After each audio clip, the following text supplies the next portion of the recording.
Bonjour, merci d'être là aujourd'hui pour cette conférence. Saviez-vous que 69% des projets informatiques dans le monde étaient en souffrance?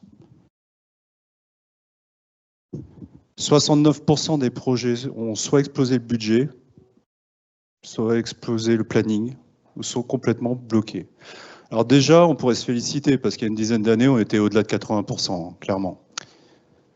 Pourquoi 69% des projets sont dans cet état-là? Il y a plein de raisons qu'on pourrait penser. Gestion de projet, problème de management. Ce sont des bonnes raisons. Il n'y a pas que ça. Il y a des raisons qu'on oublie un peu trop souvent. L'une des raisons pour laquelle on vient ici vous faire un retour d'expérience, c'est qu'on évalue très mal les contraintes techniques, les fameuses non-functional requirements. Quels sont les projets qu'on va pouvoir trouver dans cette catégorie? Imaginons, on a un projet gouvernemental européen qui souhaite créer un référentiel de données sensibles pour sa population. Ce projet était très ambitieux. Dans le premier temps, il voulait stocker pour 40 millions d'utilisateurs actifs, ça fait beaucoup quand même, 40 Tera de stockage sécurisé. Je vous laisse deviner comment ils ont fait le ratio. Et avoir 1200 transactions par seconde, ce qui est énorme. Au bout de quelques années, ils n'ont eu que 1 million d'utilisateurs enregistrés, peu d'utilisateurs actifs, 500 gigas de données et juste 50 transactions par seconde en pic. Donc ils ont provisionné énormément de matériel, énormément de serveurs, ils ont fait énormément de développement pour pas grand-chose au final.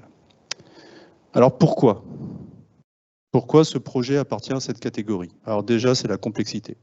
La plupart du temps, quand vous ajoutez plus de complexité que nécessaire, ça va se traduire par une explosion du budget ou une explosion du planning, dans le meilleur des cas.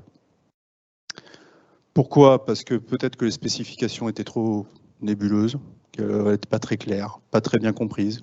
L'objectif premier de l'utilisateur n'était pas compris complètement. Et peut-être que les risques, qu'ils soient techniques ou humains, n'étaient pas clairement bien gérés. Alors, vous pouvez vous dire que c'est surtout sur les projets qui sont à forte complexité métier. Là, on a parlé d'un référentiel de données personnelles. On se doute que derrière, il va y avoir beaucoup de complexité métier. Mais c'est vrai aussi pour des projets dont le métier peut paraître simple de prime abord. Typiquement, des sites de réservation de places de concert. On vous disait qu'il y avait des références cachées dans ce talk. Je vous laisse trouver de laquelle il s'agit. Le métier est simple, là. Je vais sur le site web, je réserve ma place de concert, je paye, c'est fini. Alors évidemment, il y a un peu plus de complexité que ça, si jamais je dois sélectionner ma place ou si je réserve pour plusieurs personnes, etc. Mais globalement, c'est quand même des règles métiers qui vont assez vite à dérouler pour le scénario utilisateur. Néanmoins, je pense que vous vous êtes tous retrouvés dans cette situation-là qui est assez désagréable. S'il y a des habitués du Hellfest dans la salle, ils savent ce que je veux dire. Acheter une place, c'est très compliqué. Il peut y avoir deux raisons à ça. Bon, il y a bien évidemment ceux qui ont des sites web en béton armé, et ça c'est la salle d'attente par exemple du CDN à Camaï, et il y a ceux qui ont juste pas dimensionné le site pour le volume de personnes qui allaient acheter des places. C'est la référence cachée. En backstage, ça peut donner ce genre de choses, c'est-à-dire que vous avez les ops qui sont là en train de courir partout et qui disent bah ça tient pas la charge. Le site a encore planté, ou alors le site n'est pas disponible, on y reviendra.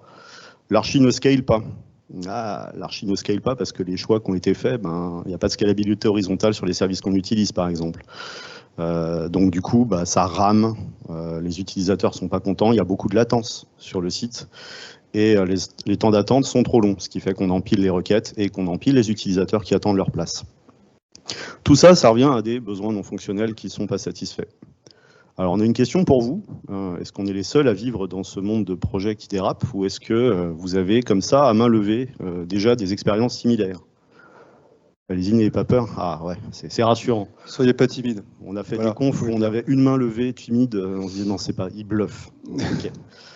Bon, on va essayer de voir ensemble aujourd'hui comment on aborde les choses, nous, en tant qu'architectes, quand on a des projets comme ça et qu'on essaye de faire en sorte que ces projets aient une chance d'atterrir dans les 31%.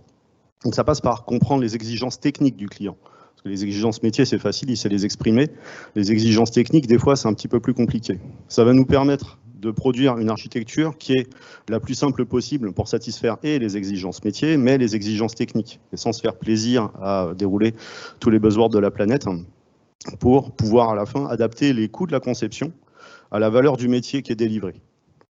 Ce qui sera notre leitmotiv sur la conception. Et pour ça, on va prendre deux exemples d'applications. Une première où vous voulez une disponibilité 24/7 et plus si affinité.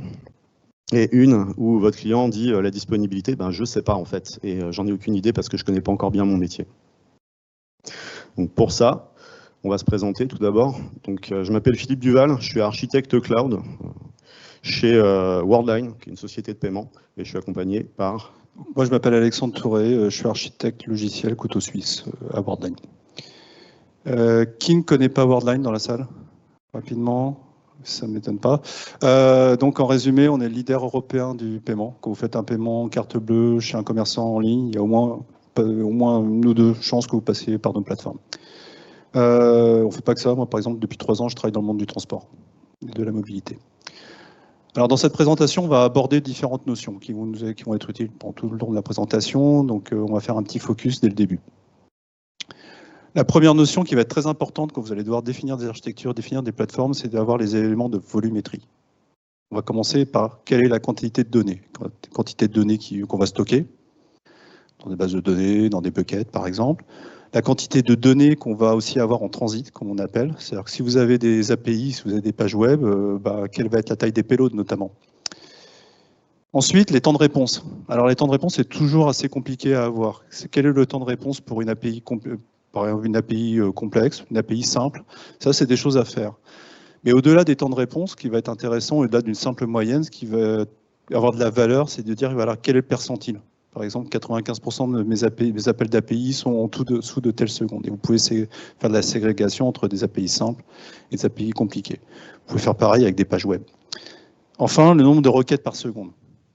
Le nombre de requêtes par seconde, idem. Ce qui va être intéressant, c'est selon les usages, selon les pics, par exemple. Est-ce que vous devez gérer le Black Friday? Donc là, ça va être le nombre de requêtes par seconde, il va être différent du cas nominal, notamment. Très important de faire ce genre de séparation entre les usages, parce que ça va vous permettre de dimensionner votre plateforme et de choisir une technologie plutôt que l'autre.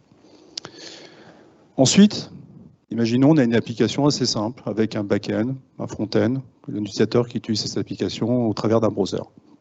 Tout d'abord, ce qu'on va essayer de faire, c'est de définir quels vont être nos objectifs de qualité de service. C'est des terminologies qui sont empruntées à la méthodologie SRE de Google.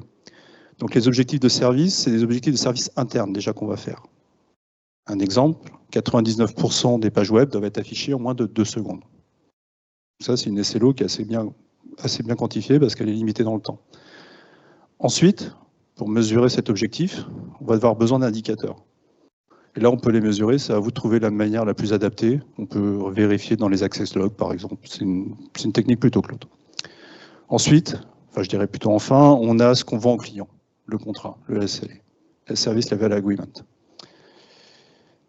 Tout ça pour nous amener à définir quelle va être la disponibilité et l'ouverture de services qu'on veut avoir pour une plateforme. Et qu'est-ce que c'est et quelles sont ces notions? C'est juste la capacité d'une application à être opérationnelle et accessible aux utilisateurs quand ils en ont besoin. Et je dirais même la dernière partie de cette phrase est la plus importante. Imaginons que vous êtes en train de définir, de concevoir une application pour un call center. Ce call center n'est ouvert que de 8h du matin à 8h le soir. Sans doute, ou peut-être, je dirais que la qualité, ces notions d'ouverture, de disponibilité seront calculées durant ce laps de temps-là, et pas au-delà. Et ça va vous faciliter la vie après. À droite, vous avez des équivalences entre la disponibilité et le temps d'interruption. Vous voyez qu'à 90%, quand un client va vous demander plus de 90%, c'est 36 jours d'interruption de service par an, si vous êtes en 24/7. Si vous voyez que 99%, c'est 3 jours. Ça représente 14 minutes. Non, c'est 3 jours par an, donc ça représente 14 minutes par jour. Ça ne vous laisse pas beaucoup de temps. Et au-delà, j'en parle même pas, 95. Là, vous êtes de mémoire à 45 secondes. Enfin, vous voyez que d'un point de vue utilisateur, une fois que la plateforme elle est démarrée, vous ne pouvez plus l'arrêter. Elle doit toujours rendre un service.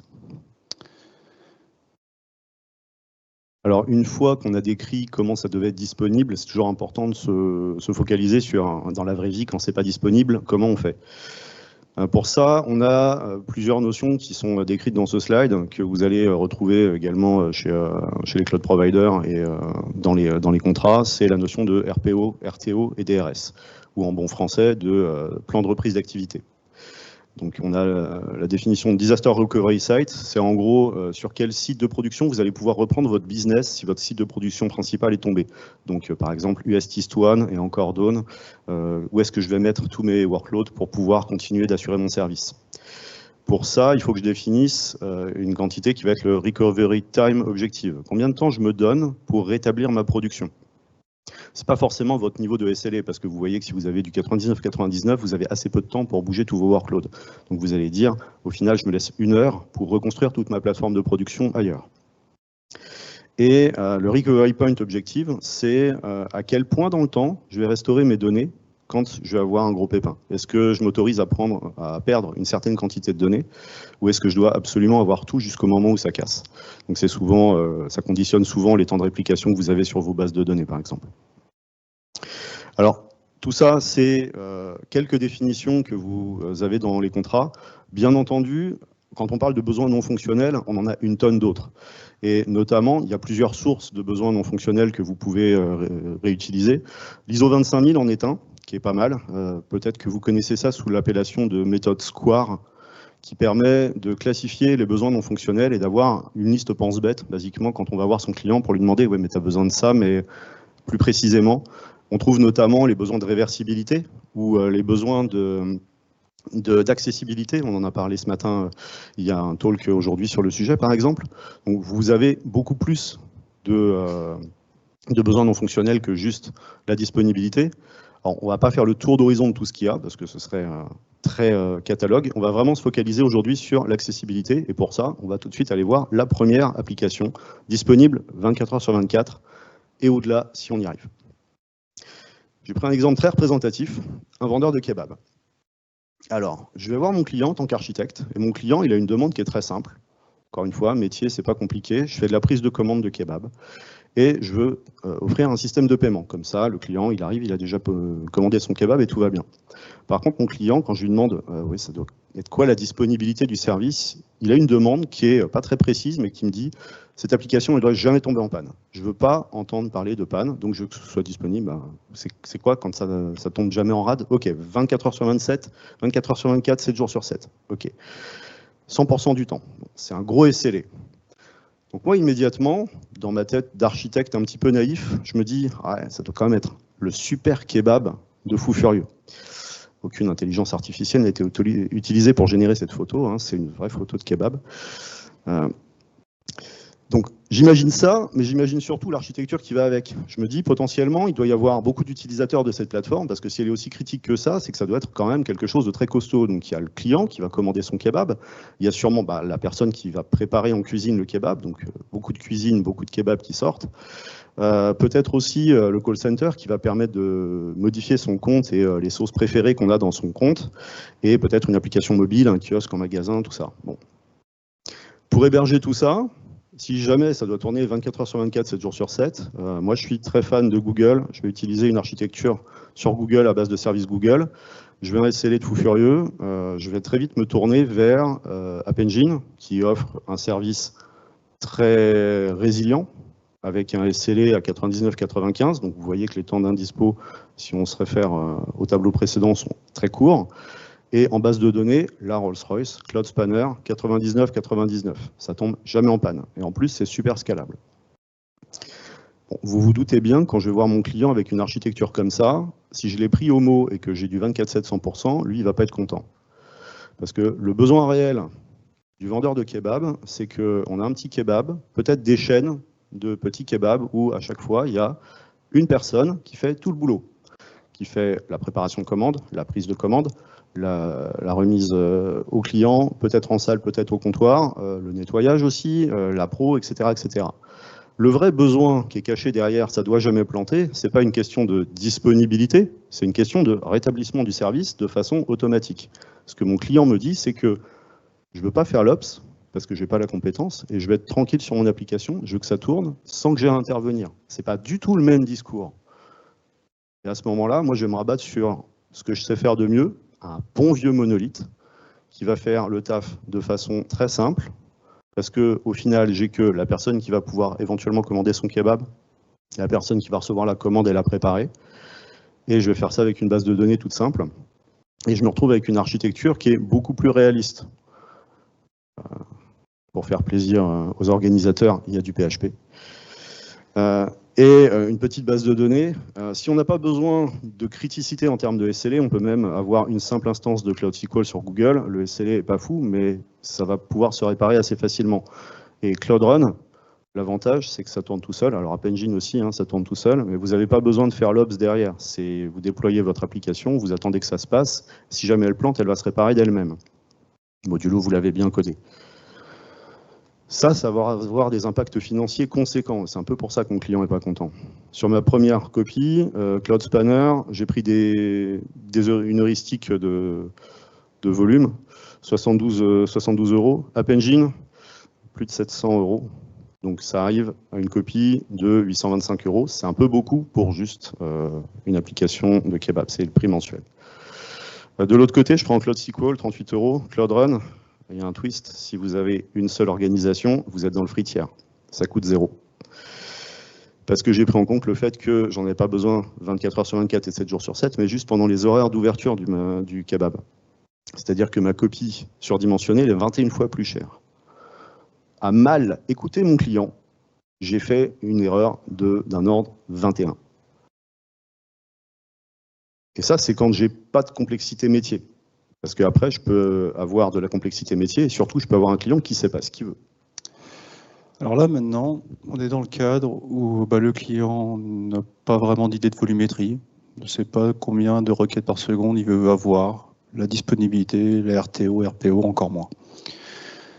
Ce qu'il veut, c'est monter une plateforme de e-commerce en ligne pour vendre des produits régionaux et les livrer à domicile. Avec de là, l'exemple des rillettes de Tours. Merci à Aurélie Vache d'ailleurs pour le dessin. Donc, on fait quelques réunions, on discute avec le client. Là, on s'aperçoit que le client, il souhaite être en prod très rapidement, être rentable sous un an, de répondre à certains événements tels que le Black Friday ou des soldes ou Noël, par exemple. Donc là, on se dit, bon, on va commencer à travailler avec des technologies qui nous permettent d'aller rapidement sur le marché, donc des technologies assez légères, peut-être un peu sympas, qui sont assez modernes, mais qui permettent de gérer la scalabilité. Donc on va commencer à travailler, par exemple, avec du Kafka pour diffuser des événements, entre microservices, etc. Donc là, on a défini une architecture sur AWS. On voit que on utilisait serverless, qu'on a passé sur du Kafka pour diffuser les messages. Pour le stockage, on utilise S3, DynamoDB. Et tout ce petit monde est exposé au travers d'une API Gateway. Alors, l'architecture a très bien fonctionné. La plateforme a fonctionné super bien. Le produit, les expéditions coulaient à flot dans le monde entier. Tout se passait vraiment super. Sauf qu'il y a un truc qu'on avait oublié. C'est que la plateforme, oui, elle a très bien scalé techniquement. Les coûts, ils ont très bien scalé aussi. Et ça, c'est des choses si vous êtes sûr qu'il y a un truc qui va scaler dans le cloud, ça va être les coûts. Et je ne sais pas si vous avez lu cet article très intéressant de Prime Video sur leur blog, qui ont expliqué, alors je crois que c'était l'année dernière, qu'eux, ils sont passés d'une plateforme microservice de monolithe, juste pour réduire leurs coûts de 90%. Et au passage, ils ont augmenté la scalabilité et la résilience. Alors ce qui est intéressant dans cet article-là, c'est qu'ils ne disent pas « oubliez les microservices, oubliez le serverless, c'est inutile, retournez sur des bons vieux monolithes ». Ils disent surtout que toutes les technologies ont un avantage. Le serverless, les microservices vont permettre d'accélérer, vont avoir certains avantages dans le delivery. Après, il est nécessaire de poser le crayon et de voir et d'adapter l'architecture en fonction des besoins, en fonction de l'évolution de la plateforme. Donc en se basant là-dessus, on simplifie un peu l'architecture, on revient sur une bonne vieille instance EC2 qui fait le taf, donc comme un monolithe, et on garde les mêmes bases de données, même stockage et l'API Gateway. Alors pourquoi on peut considérer ces deux plateformes comme des échecs? Déjà, les NFR, les contraintes techniques n'étaient pas alignées avec le métier. Il n'y avait pas vraiment la contrainte du métier, on ne comprenait pas le modèle économique pour les deux plateformes. Sur la partie des rillettes, sur la plateforme d'e-commerce, l'application n'avait pas pris en compte le coût dans la recherche de scalabilité. Il n'y avait pas à dire, voilà, quid quand on a 100 utilisateurs, quid quand on a 1000, 1 million, etc. C'est des choses qui n'avaient pas été anticipées. Donc maintenant, ce qu'on vous propose, c'est d'améliorer tout ça. Pour ça, on va vous proposer une approche très dogmatique en 5 points. Non, c'est très retour d'expérience et c'est comme ça qu'on a tendance à aborder les projets qu'on voit passer chez Worldline quand on essaye de comprendre comment ça va aller en production et qu'est-ce qu'il faut mettre comme chiffre derrière. Le premier point, c'est de connaître les exigences métiers du projet, parce qu'on est là pour les non-functional requirements, mais les non-functional requirements, les exigences techniques, elles n'ont de raison d'être que parce que derrière, on a un métier à délivrer. Et c'est ça qui va être le point d'entrée pour discuter avec le client. Ensuite, de ça, on va en déduire des objectifs techniques. Et on va les associer à comment ça va être en production. Parce qu'un code qui ne va pas en production, c'est un code qui ne rapporte pas d'argent, ou plus généralement qui ne propose pas de valeur. Donc, on va voir comment je vais l'utiliser en production, ce code-là. On va ensuite évaluer les risques. Chaque décision qu'on va prendre, elle va être associée à des risques qu'on doit mitiger. Et une fois qu'on a ces risques, la valeur délivrée et toute cette belle mayonnaise, on est capable de dire est-ce que ça en vaut la peine de délivrer cette valeur métier-là au regard du coût associé pour la mettre en œuvre. Et on itère comme ça en allant voir le client en lui disant l'appli pour le kebab, ça va être un peu cher. Alors commençons par la partie comprend les objectifs métiers. On travaille tous les deux dans un environnement qui est très contraint en termes de régulation. Si vous avez la chance de travailler dans ces environnements-là, vous voyez de quoi on parle. Il y a beaucoup d'objectifs non fonctionnels qui viennent un petit peu cadeau avec les réglementations. On vous en a mis quelques-unes. Vous connaissez peut-être la très célèbre IPA, surtout si vous avez passé des certifs américaines. Elle ressort tout le temps. C'est hébergeur de données de santé aux États-Unis. On a la même en France, HDS, hébergeur de données de santé en France, qui vient avec beaucoup de contraintes, notamment en termes de chiffrement des données. Je n'ai pas spécialement envie que mes dossiers médicaux se baladent dans la nature. Donc on va avoir des contraintes de chiffrement. Vous avez aussi la notion d'opérateur d'importance vitale en France, qui se décline avec la norme CRITIS en Allemagne, ou plus généralement au niveau européen avec les directives CERD, qui imposent de la mitigation du risque sur votre reprise d'activité, entre autres. Et enfin, si vous travaillez dans le monde bancaire, ou si vous avez entendu parler du monde bancaire, on a la très célèbre PCI DSS, il y en a 5 autres, des PCI, et la PSD2 au niveau européen, qui impose beaucoup de normes sur comment on traite les données bancaires. Pareil, j'ai pas envie que ma carte bancaire se balade avec mon dossier médical sur le darknet. Donc encore une fois, j'ai beaucoup de contraintes non fonctionnelles qui viennent gratuitement. Ça va avoir un impact très important sur la façon dont vous allez faire votre architecture. C'est un domaine métier qui vous impose déjà des exigences techniques. Par exemple, si mon fabricant de kebab était un opérateur d'importance vitale. Alors bon, le kebab c'est européen, on va dire, est-ce qu'il est soumis à la CERD? Alors, je vous vois rigoler, le kebab, il y a peu de chance. Moi, je viens du Nord, chez nous, on mange des frites. Et ça, c'est un besoin vital dans le Nord. Donc, la fricadelle frite, ça peut être un opérateur d'importance vitale. Très vite, on va arriver à des architectures qui ont cette tête-là. Alors, on ne va pas la regarder dans le détail, hein.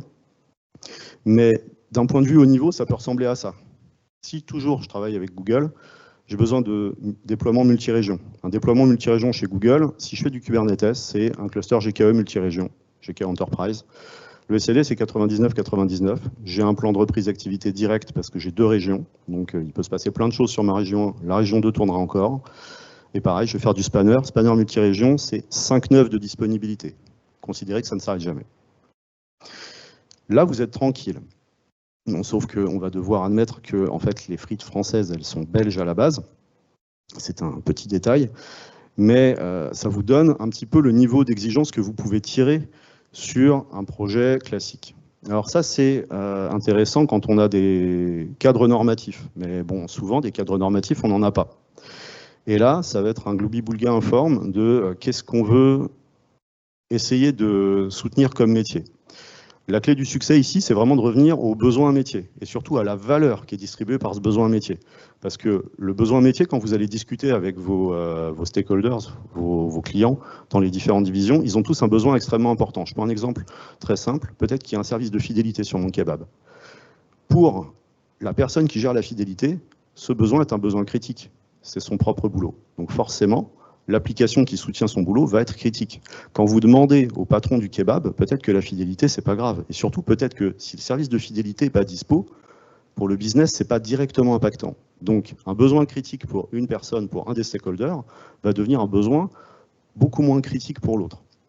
Donc, quand je vais essayer d'analyser la valeur, ce que je vais réellement analyser, c'est qu'est-ce que je mets comme risque sur la personne qui me parle et qui doit délivrer cette valeur, et comment je vais le mitiger. Pour le mitiger, je vais mettre de l'infrastructure, je vais mettre du développement, ça a un coût.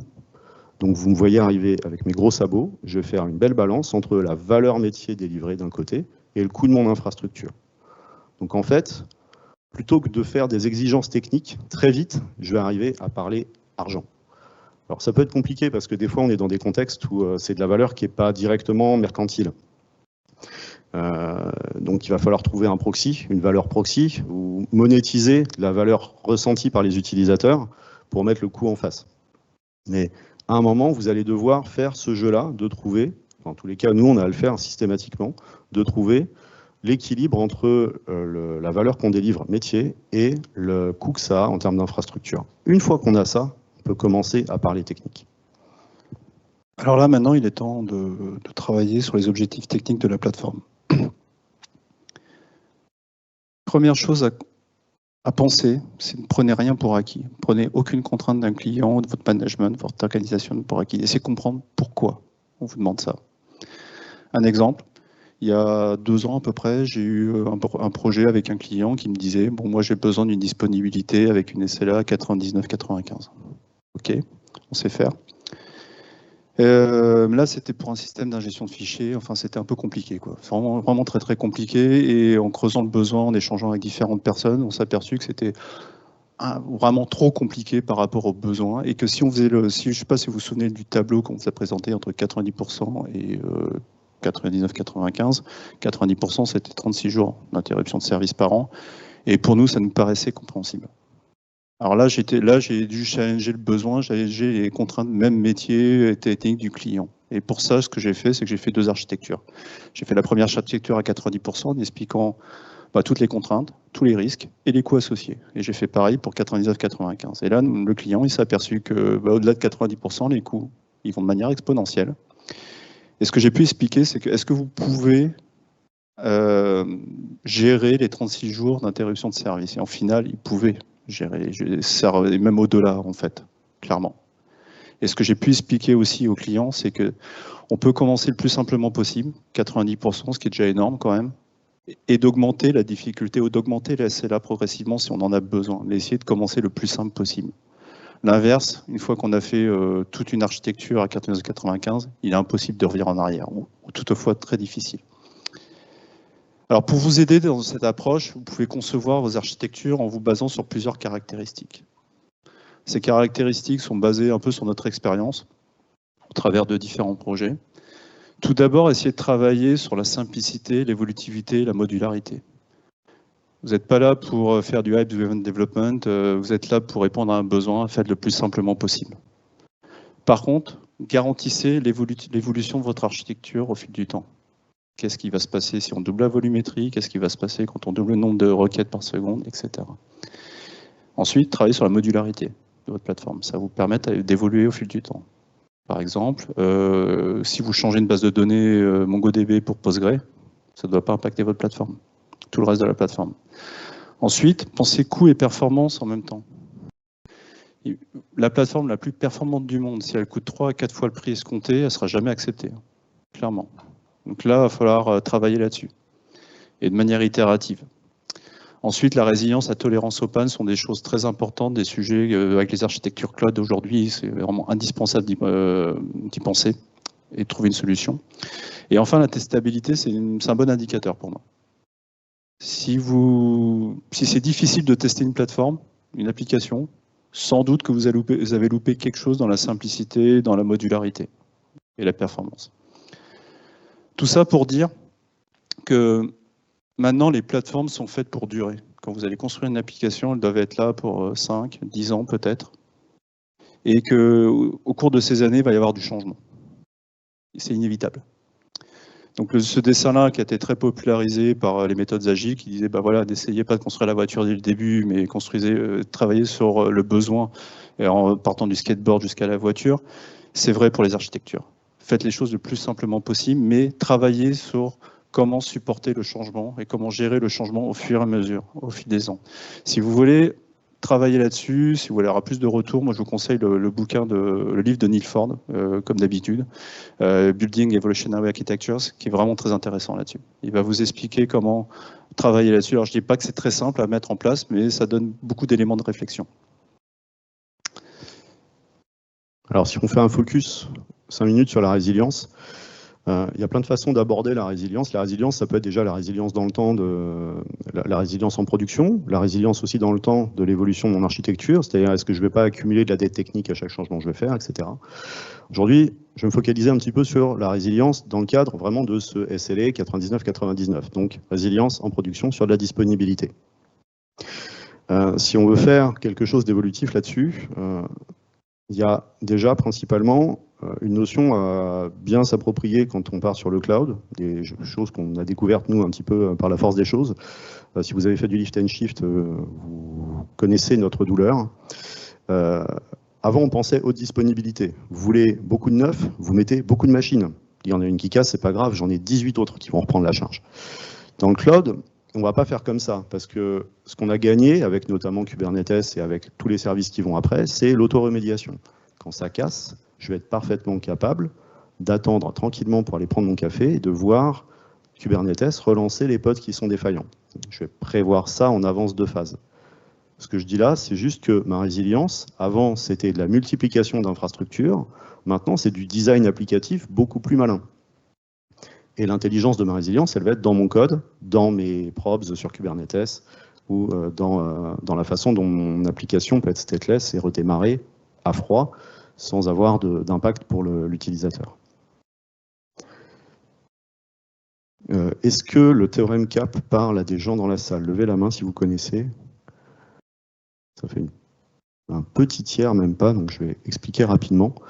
Une autre partie de la résilience, alors le théorème CAP, c'est quelque chose qui dit grosso modo que quand vous avez du MongoDB en production, vous avez 3 instances, à un moment, il va y avoir une panne réseau, parce que ça arrive, et que 2 instances vont encore se parler, et la 3e sera perdue. Vous allez devoir choisir si cette 3e a encore le droit de parler à l'application ou pas. Globalement, elle va soit continuer à parler à l'application, mais vos données, elles sont forcément plus bonnes parce qu'elles ne communiquent plus avec le reste du cluster, soit elle n'a plus le droit de parler à l'application. Et à ce moment-là, vous avez, pour toute cette partie-là, ce nœud-là, il est oublié. Et pour les 2 qui restent, est-ce qu'elles ont encore le droit de répliquer ou pas? Comme elles ne peuvent pas répliquer, est-ce qu'elles ont encore le droit de parler à l'application? Potentiellement, vous pouvez vous trouver avec un cluster qui est bloqué, qui ne répond plus, parce qu'il a perdu un nœud. Ça va être le choix de faire la consistance de la donnée. Vous êtes sûr que la donnée qui est dans la base est la bonne sur tous les 3 nœuds. Si jamais vous ne pouvez pas garantir ça, alors vous arrêtez de parler à l'application. Ou alors vous garantissez que vous êtes toujours disponible. Mais peut-être que la donnée, elle n'est pas exactement la même sur les 3 nœuds. Et vous allez avoir une désynchro ou potentiellement un temps de reprise. Ça va être quand c'est cassé. Il y a une évolution de ça qui est plus intéressante sur la partie vraiment applicative. C'est qu'est-ce qui se passe dans la vie normale de mon application? Je vais devoir choisir, même quand mon application fonctionne normalement, entre la disponibilité et la consistance. Et ça ne vaut pas que pour de la donnée, pas que pour des bases de données, mais aussi pour tous les services qui vont devoir appeler quelqu'un. Vous allez devoir choisir entre est-ce que mon service il va répondre rapidement, et potentiellement, si j'ai une saga, est-ce que je réponds très rapidement sur des événements que je vais balancer en asynchrone et je ne vais pas tenir compte de leur retour, ou est-ce que j'attends que tout le monde ait bien fini son processus, mais là, forcément, ça va prendre plus de temps. En gros, ça veut dire que quand c'est cassé, on doit gérer le split brain. Ça, c'est vraiment de la partie database pure et dure, et c'est quelque chose qui est déjà très structurant dans le choix de mon architecture. Mais après, sur la façon dont ça ne casse pas et ça fonctionne en production normalement, je vais aussi devoir choisir entre avoir une application qui garantit la consistance de toutes mes transactions et une application qui répond très vite. Un exemple très simple. Je suis au concert de la grande star internationale américaine. Une règle implicite de mon application, c'est qu'une place ne peut pas être vendue 2 fois. Donc, quel que soit le volume de transactions que j'ai, la consistance, elle est obligatoire. Je ne peux pas faire autrement. Ça veut dire que j'ai fait une croix sur la latence. Or, forcément, c'est un site qui va prendre énormément de volume et où les gens, plus ils attendent, moins ils ont de chances d'avoir la confirmation de leur réservation. Donc, ils appuient sur F5. Donc, j'enquille les requêtes. Donc, j'explose mon site. Là, vous avez vraiment la criticité du choix entre qu'est-ce que je vais mitiger comme risque. Alors pour ça, d'un point de vue architecture applicative, parce qu'on a beaucoup parlé d'architecture, enfin d'infrastructure, ou de choix techniques d'infrastructure, tout le monde n'a pas les moyens de se payer Spanner. Vous pouvez très bien faire ça d'un point de vue plus haut niveau, au niveau applicatif. Déjà, une règle d'or, quand on choisit la consistance et qu'on doit mitiger la latence, c'est de mettre des timeouts partout. Parce que si vous n'avez pas de timeout sur vos setups d'application, ça veut dire qu'à un moment, il y a une requête qui peut attendre un temps infini. Il y a plusieurs clients HTTP dans des librairies très connues qui n'ont pas de timeout par défaut. Vous lancez votre requête HTTP, vous attendez que le serveur en face coupe la connexion. Alors des fois, les timeouts sur les serveurs, c'est 5 minutes. Ça peut vite enquiller beaucoup de requêtes et votre application, elle va tout de suite partir au tas parce que vous n'êtes pas capable de couper rapidement quand ça ne répond pas. Donc mettez des timeouts partout où vous pouvez. Et surtout dans les setups de vos clients HTTP dans le code. Ensuite, un pattern qui marche très bien quand on a des systèmes qui sont pas obligatoires sur le chemin de la transaction, typiquement le système de fidélité de mon kebab, c'est le circuit breaker. Si le système de fidélité ne marche pas, je vais essayer une fois de l'appeler, et puis la deuxième fois, pour la commande suivante, je sais que le truc n'est pas dispo, donc je ne vais pas l'appeler. Et je vais retenter régulièrement pour voir s'il est revenu à la vie, mais je ne vais pas m'acharner à chaque fois à envoyer une requête qui ne sert à rien. Ça, c'est accouplé avec un pattern qui s'appelle Graceful Degradation, qui dit basiquement que si vous n'avez pas la fidélité de dispo, c'est peut-être pas la peine de laisser sur le site web le bouton fidélité. Et il faut vous assurer que votre application, elle a un minimum viable product qui tient la route et qui n'expose pas des fonctionnalités qui ne sont pas disponibles, histoire de ne pas atterrir sur une page d'erreur alors que vous pourriez faire autrement. Après, il y a toute la partie où je suis obligé d'avoir cette transaction. C'est-à-dire que pour commander mon kebab, à un moment, il faut que j'ai payé. Si je n'ai pas payé, je ne peux pas accepter la commande. Là, on peut mettre des systèmes de retentative. Alors, la retentative, c'est très sympa. On peut en mettre à plein de niveaux différents. Il y en a built-in dans TCP. Il y en a sur beaucoup plus haut niveau. C'est cadeau dans gRPC, etc. Le problème des retentatives, c'est qu'il faut être très prudent quand on en met. Parce que sur le papier, ça paraît génial jusqu'au moment où vous avez oublié de mettre l'exponential backoff en paramètre, parce que c'est pas la peine.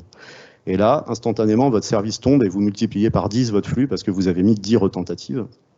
Et votre service, il n'est pas prêt de revenir à la vie. Donc ce qui est important dans ce cas-là, c'est toujours de mettre de l'exponential backoff. Donc en gros, je vais retenter une fois, et puis je vais retenter la deuxième fois, mais en attendant un petit peu plus longtemps.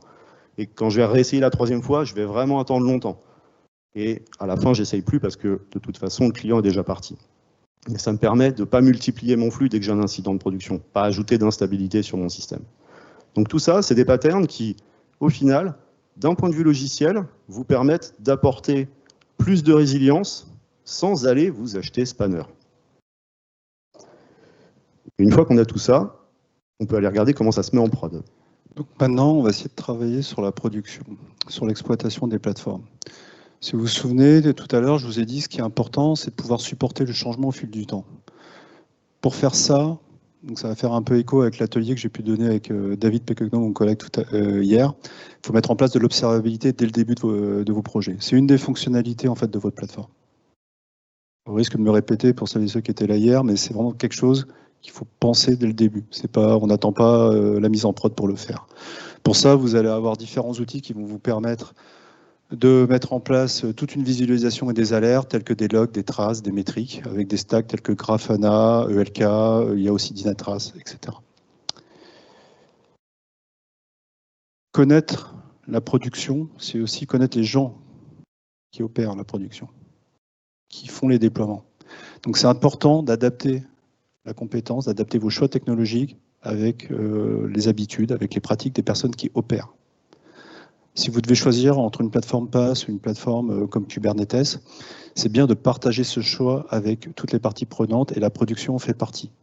Parce que ça va vous permettre justement d'être dans le planning, d'être dans les temps, de ne pas être dans les 69% que j'évoquais en introduction.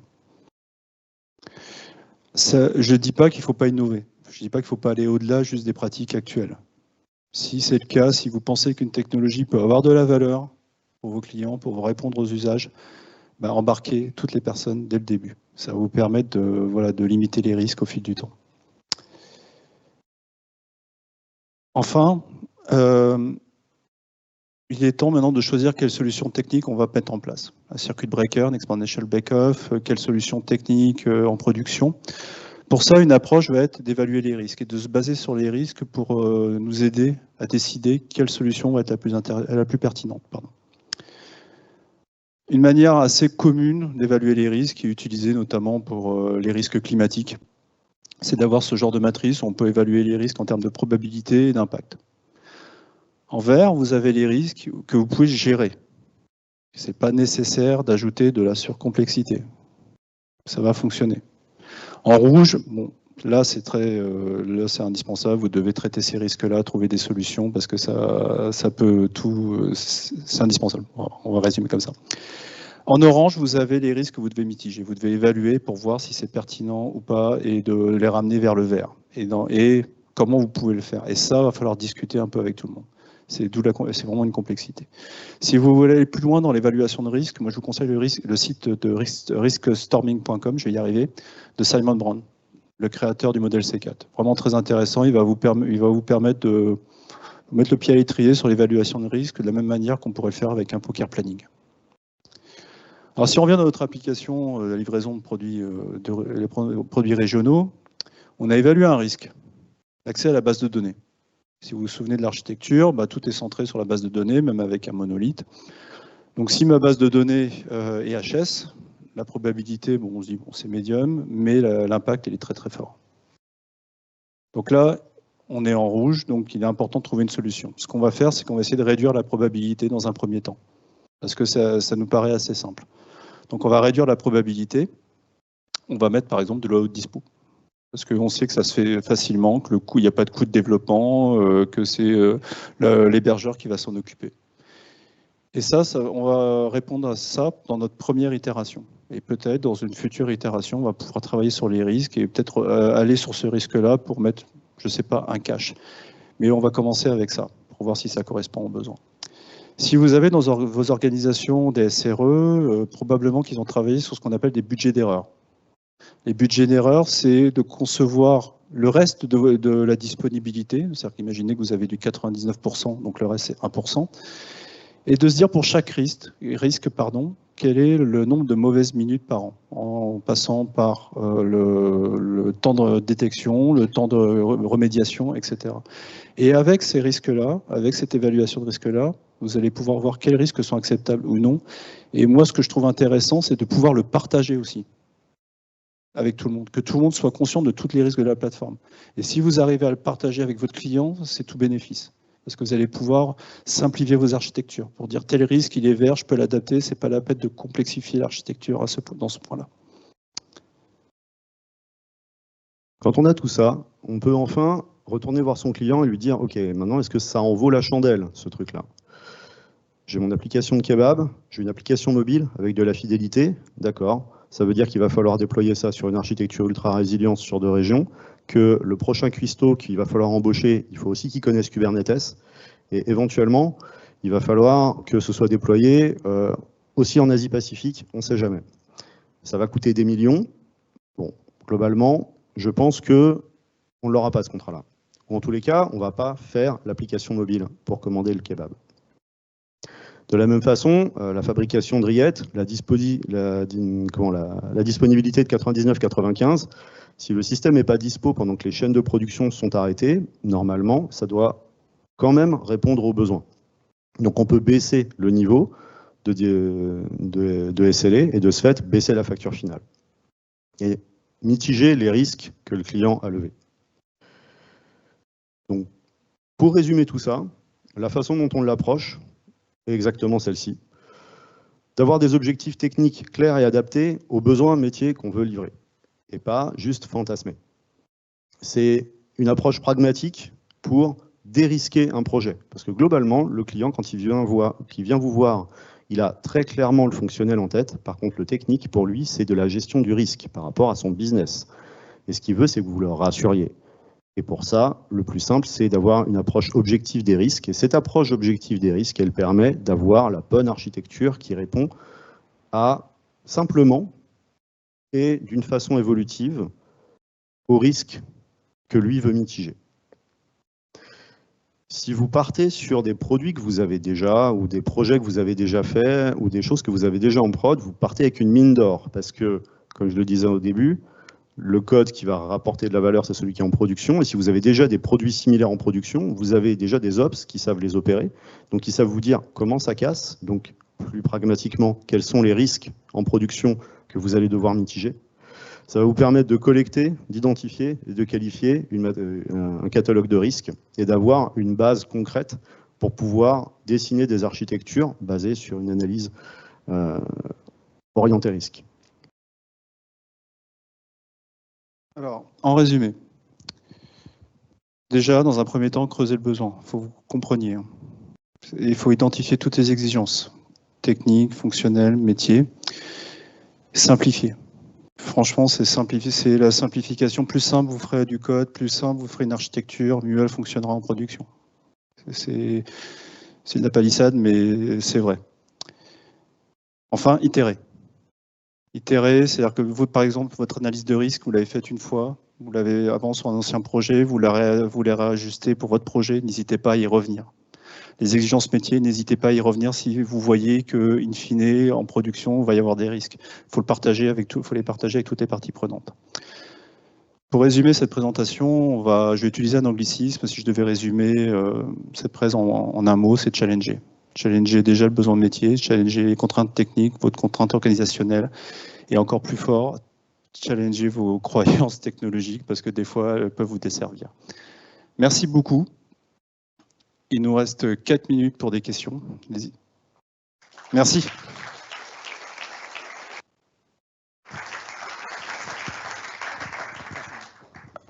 Alors, petite remarque, il y a un feedback, donc n'hésitez pas à nous donner. Pour celles et ceux qui étaient à notre workshop avec David hier, n'hésitez pas à revenir sur Open Feedback pour nous donner. J'ai oublié de diffuser le QR code hier matin.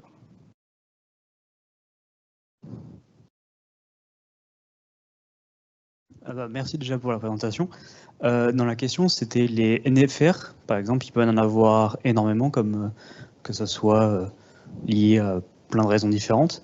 Est-ce que vous avez déjà eu le cas où vous en aviez trop, et donc comment vous les avez gérés, prioritisés, challengés?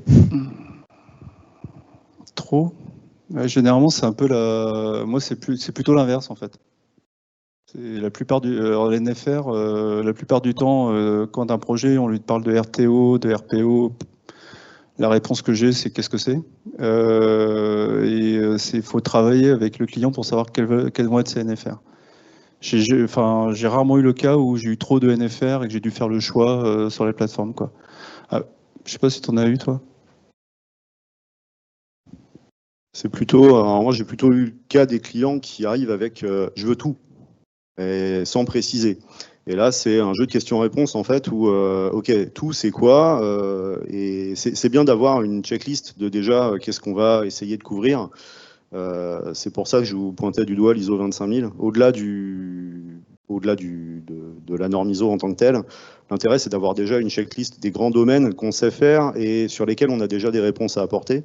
Comme ça, quand le client dit « je veux tout », OK, est-ce que vous avez de la réversibilité? Je ne sais pas ce que c'est. Bon, bah déjà, celui-ci, on va peut-être l'écarter. Est-ce que l'accessibilité, c'est important pour vous? OK, bah, si c'est important pour vous, on va commencer à regarder cette partie-là et y aller en effet entonnoir, en fait, en posant des questions pour réussir à avoir des trucs qui soient tangibles à la fin et qu'on puisse réellement chiffrer. Parce que je veux de l'accessibilité, oui, bah là, comme ça, de but en blanc, je ne sais pas répondre. Il va falloir que je pose un peu plus de questions pour savoir exactement quel niveau d'accessibilité, quel est le public qu'il y a derrière. Et si je pose 3 questions et que le client répond, bah en fait, je ne sais pas, c'est peut-être pas important, mais on le traitera après. C'est aussi un moyen d'éluder des requirements qui sont justement dogmatiques, quoi. Donc, questionner.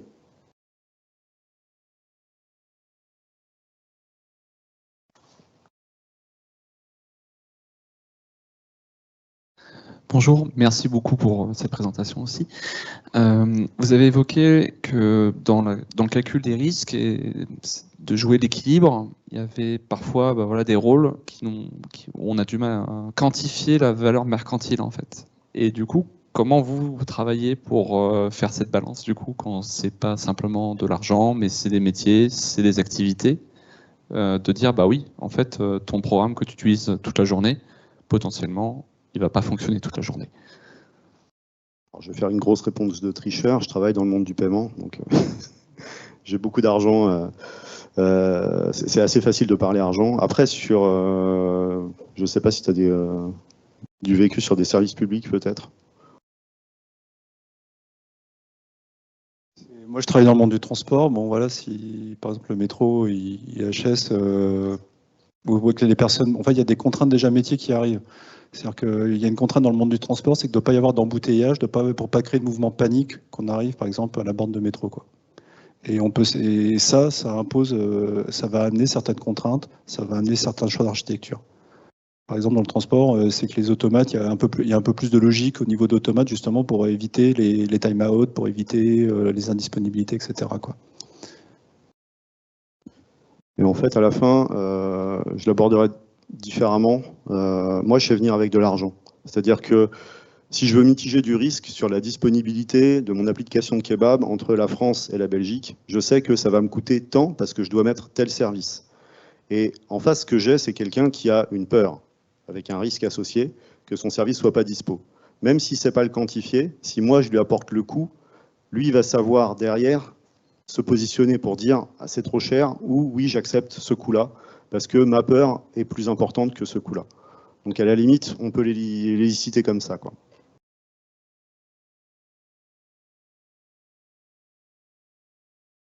Dernière question, si on a le temps, je sais pas. Là-bas.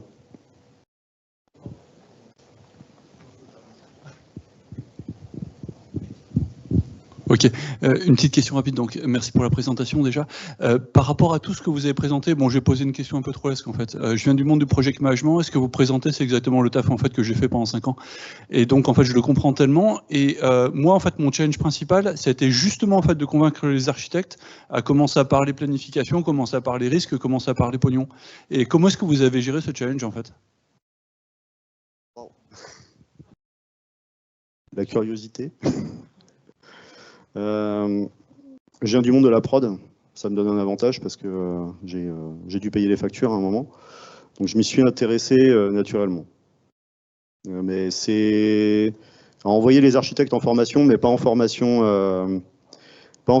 Docker, Kubernetes, microservices, etc. En formation Square, ou en formation TOGAF, ou en formation Arc42, qui traite ces trucs-là. L'avantage, c'est qu'il y a architecte dans le nom, et de ce fait, c'est un peu moins rebutant que des formations gestion de projet, Prince2, etc. Et le contenu est quand même très similaire, ça permet d'avoir une porte d'entrée. C'est peut-être un moyen. Moi, par exemple, sur la gestion de risque, j'ai eu à faire une étude d'architecture pour une application qui était tombée. Il fallait justement politiquement montrer que voilà, on faisait quelque chose et qu'il fallait y remédier, etc. Il y a une erreur humaine et je ne trouvais pas vraiment d'axe d'amélioration. Et la seule chose que j'ai trouvée, c'est de travailler justement, d'interviewer les opérationnels pour définir les risques avec eux. Et là, la chance que j'ai eue, c'est qu'il y avait une personne, ça faisait 3 ans qu'elle était sur la plateforme, donc tous les risques, elle les connaissait, quoi. C'est un peu comme ça que j'ai découvert cette partie-là, le pilotage des décisions par les risques. D'autres questions ?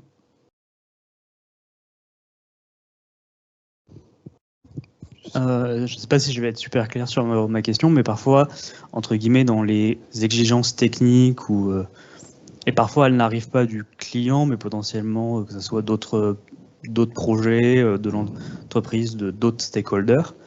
Donc dans ce cas-là, est-ce que vous avez déjà eu ce cas-là et un peu comment le gérer et le mettre en avant au client des NFR, entre guillemets, que lui ne viennent pas de lui, entre guillemets. Oui, j'ai déjà eu ça. J'ai eu ce genre de choses en interne, en fait, justement, où on est très estampillé PCI DSS, par exemple, sur le monde du paiement, c'est une culture.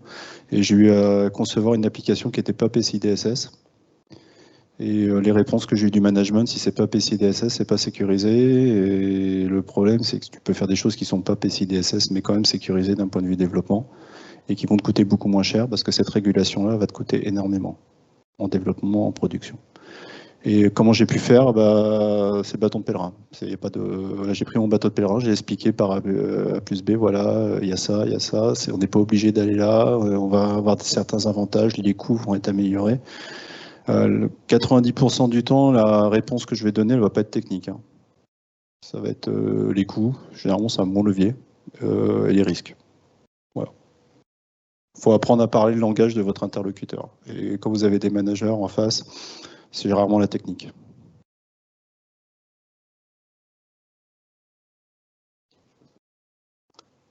J'ai des mauvaises réponses qui ne vont pas forcément vous plaire.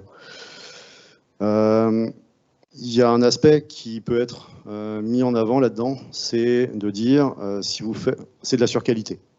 Ce dont on est en train de parler là, c'est de la surqualité. Ça se vend. Donc c'est aussi le moment de rappeler son commercial et de lui dire on va être plus cher, mais par contre on peut peut-être l'expliquer.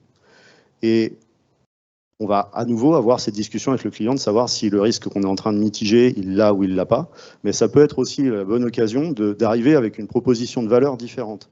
C'est-à-dire que peut-être qu'il a un risque qu'il n'a pas identifié. Alors sur le cas PCI DSS, il faut quand même emballer le paquet cadeau, quoi. Mais ça revient quand même à dire qu'on va avoir une plateforme qui est nettement plus sécurisée que quelqu'un qui répond sans les contraintes PCI DSS. Et à ce moment-là, peut-être qu'une stratégie commerciale peut être de dire vous avez ce risque-là parce que nous on le couvre. Alors, non, je ne l'ai pas. Bon, d'accord, on est 10 fois plus cher, on va peut-être reprendre le bâton de pèlerin à l'expliquer qu'on va perdre le client. Nouveau risque, là, c'est au management interne de dire, si on répond avec du PCI DSS, on perd le deal. Donc, vous voulez y aller ou pas, quoi. Mais il y a ce côté commercial qui peut être aussi un levier. Alors, n'épluchez pas tous les trucs en disant ils nous ont vendu de la surqualité. Non, c'est pas le sujet. Le sujet, c'est de dire, si vous faites ça, les clients peuvent venir vous voir parce que vous avez cette expertise-là. Parce que quelque part, c'est votre image de marque qui est véhiculée. Donc si votre image de marque, c'est d'être plus sécure, ou d'être plus rapide, ou d'être plus fast dans le delivery, je ne sais pas, même si ce n'est pas un requirement qu'ils vous ont exprimé, peut-être qu'ils sont en train de parler avec vous parce qu'ils vous connaissent pour ça. Et à ce moment-là, c'est le moment de dire oui, on le fait, mais ça a un coût.